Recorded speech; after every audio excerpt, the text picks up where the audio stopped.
Well, we're in Pennsylvania this morning qualifying HL Blue, and really don't care now. There's where we were going to go for your shoes. There. Ollie needs shoes, but we don't have time to stop today. He has baseball practice tonight, so we've been bouncing around, running around. I said, Amy, just relax. I'll take Ollie home. We'll come back over. It's not a big deal. So Ollie's going to baseball practice tonight. So we left the qualifiers. I was really happy with really don't care. That last quarter might have been 29, but she was so much more focused and mature. And truthfully speaking, all of that last quarter was the last eighth or a little bit more. I thought that she got home really, really strong. I was really happy with her. And HL Blue, I was super protective. He's coming off a break. I don't know if the horse is even any good. But I thought 2 minutes would be nice today, 2-1. And I was, I didn't miss the gate. I let him fall right off the gate. And we'll school him a little harder over the next 2 weeks. I mean, Mark's obviously a little deflated. He liked the horse. Aaliyah loved the horse. Her daughter loved the horse. But we're not running a petting zoo, and he knows that. And so does Mark Beckwith. Mark and Melissa own a piece of the horse too, and so do we. But having said that, the horse has improved in leaps and bounds over the last 3 weeks, and it wasn't like I thought 2-1's all he has. No, mechanically he was better. I'm not really that worried about the speed. I would like to see a little bit more, but I think it's in there. I think we're just getting to a point where his confidence is growing, and I hate making excuses for slow horses, and I don't know if he's fast. Historically speaking, back when he was a 2-year-old, he was pretty fast. Did that speed just disappear? We've seen that happen, where 2-year-olds, even at 3, are a shadow of what they were. And then at 4, who knows? Extrapolate that forward, they're terrible. I'm not going to say that's the case. I wasn't disappointed with him until he did lose a shoe, which is par for the course with him. They're tough to keep on him. He's got really, really thin walls. But I wasn't really that disappointed. 2-1, 30 in a piece. I thought 2 minutes would be attainable today, but I was more happy with just keeping a flat line on him. We'll school him next week, see if we can get to 58, 59. We'll school him again, same type of thing. And when I think he's ready to go, then we'll race him. It sucks, but that's the position we're in. And he'll always carry value, as a road horse. He's flashy. He's a stud. He's a good-looking good-looking horse. He's always going to have some value. How much are we willing to give back trying to make him a racehorse, I guess, is the biggest question. Anyway, I wasn't really that disappointed with him today. And very, very happy with Really Don't Care. Tim's filly I went with was good. Happy with her. Tell you what I was really happy with today was the pizza. Oh my God. It was good, eh? Oh, pizza. That's one of my favorite places. If you're ever driving down, what highway is this? 79 from the Meadows to Ontario or anywhere north of here. I guess it's north. Wexford. Little town called, a decent sized town called Wexford. Pomodoro Pizza. Oh my God, it's good. Very good pizza.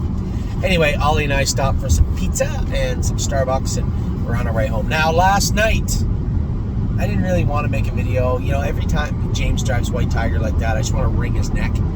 But I also recognize that if we don't race White Tiger like that, sometimes he turns into a much more watered-down version of White Tiger. He did run him into a wall, and then he went out and trotted in 52. And last night, he pulled him over backwards, let Bob McClure out in front of him, and then follow Bob McClure because it looked like the right move. And then Bob McClure put some steps in. He dropped down to the inside, but he didn't follow that through with the old grease and go to the outside. If he had got back out in front of Bob McClure, he's won too. My take on that is simple. I'd rather be first place second than fifth locked in. I guess that's why I'm me and James is James. So whatever. But he did race good.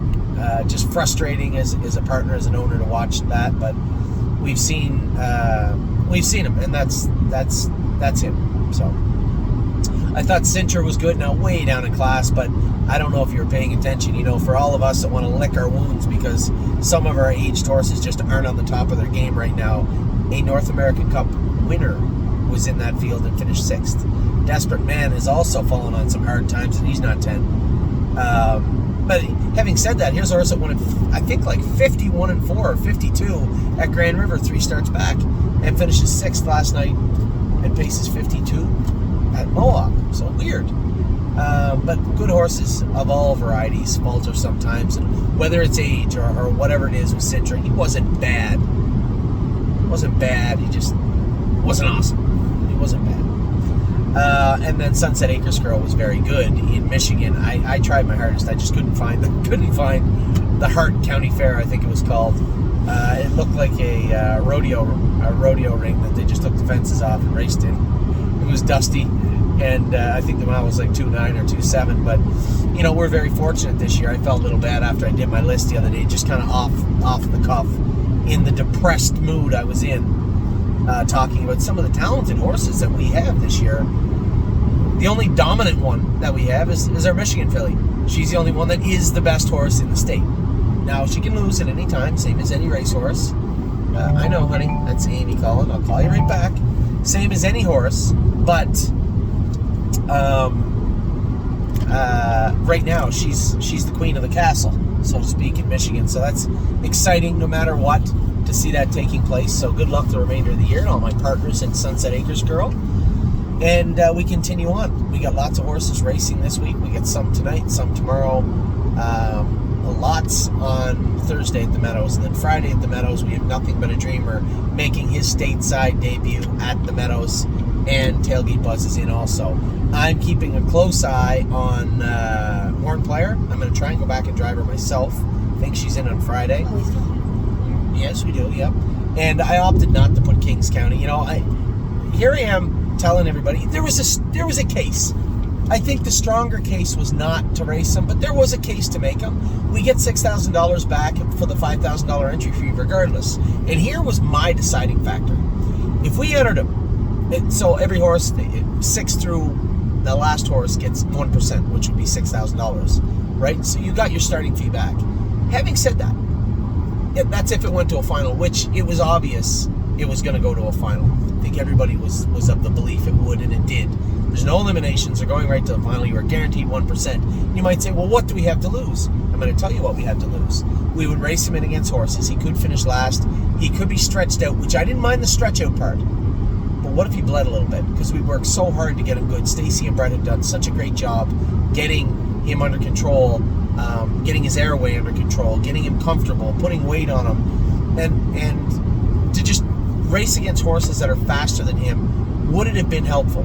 The deciding factor for me was this: that $6,000, because it's wonderful to get your starting fee back, but the net gain on that, and I don't mean to get into business because I don't like to talk about it all the time, but this is how I formulated it. The net gain would have been positive in the race, but that $6,000, although we already paid out $5,000 for it, that $6,000 would go on his last 4, and instead of racing in the non-winners at $10,000 last 4 at Scioto next week, he would have to go up into the open pretty well. So it wasn't a net gain of $1,000. It was going to be a net loss of $6,000 off of his card. And it was Greg that pointed that out. The voice of reason, Uncle Greg. And he was right. He was the only client that did not want to race him in the Maple Leaf Trot. I was Switzerland. I was Switzerland. I was on the fence. I did not want, I abstained from voting, so to speak. 3 or 4 people said they did, but the reason they wanted to was because it was the Maple Leaf Trot. And partially the reason I may have said yes also. But was it best for the horse? I think ultimately the photo finish came in as no.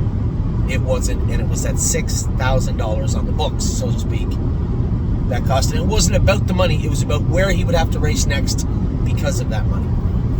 So I appreciate the dialogue from all of you, all of my partners on the horse, especially Greg, the voice of reason, because he was right ultimately.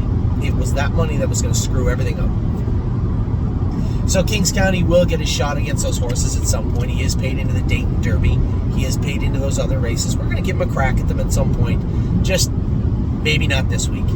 And only because if he had had, 11,000 on his card last 4, maybe I would have. Anyway, he'll get a shot. He'll get a shot, don't worry. I was happy in the Euro Row with how he raced. He'll race at Scioto next week. We'll get him back. I wish the truck for the Meadows had left at 2 o'clock instead of 9 o'clock this morning. But nevertheless, they have lots of trucks.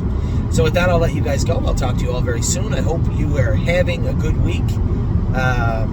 Again, not a perfect week for us, but doing well. And I think the bulk of our order, the strength of our order for this week will be coming up Thursday, Friday, and Saturday. Take care.